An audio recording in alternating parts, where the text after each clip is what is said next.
Time now is 9:06. Everyone left. Everyone is now outside. Somehow I managed to escape the sliming. Is that correct? Oh, yes. Oh, boy. Even Court, even our host. That's a lot of slime. Okay, so I'm guessing that they got their microphones and earpieces out so that they can have some fun with the slime. Oh, there's producer Tessa getting the mic ready. Okay, we don't hear you just quite yet. So, Courtney, she's got her shower cap. She don't want to mess up the hair, right? We got ponchos for Camby and Cody.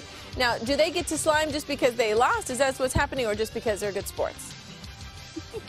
Either way, it's going to be entertaining for us. Oh, she's doubling up. She is doubling. Doubling up on the hair protection.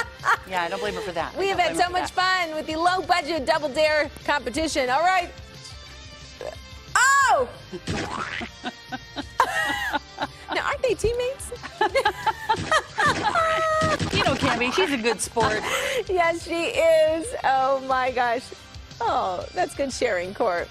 She's just letting her go at it. Just having a slime party. Yeah, way to go, Cody. There you go. Should we go participate, team? No. Okay. We did our part. We did our part, right? You did do your part. You contributed. We did, right? Yeah, you did great. Oh, my goodness. Oh, my goodness. Empty bucket. Psych. Psych. And, you know, we made the OG recipe for the slime, right? It was vanilla pudding, little applesauce.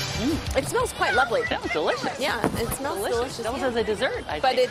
it's quite cold. Yeah, it's 30-something, maybe 40 degrees now. Yes. It's warmed up to, so yeah, they're braving the elements. They sure are. You're our heroes. Thanks, guys. Well done.